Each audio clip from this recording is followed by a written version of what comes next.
Good Old Boys BBQ in Sylacauga, Alabama. If I'm butchering your town name, and I apologize. But really good food. We're here for the Talladega race weekend, and we stayed here last year. Really like this little town. And last year we ate at the barbecue joint across the street. I guess that's closed.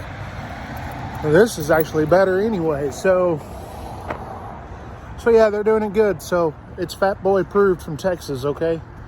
I'll probably be here tomorrow night maybe. I don't know. We'll see.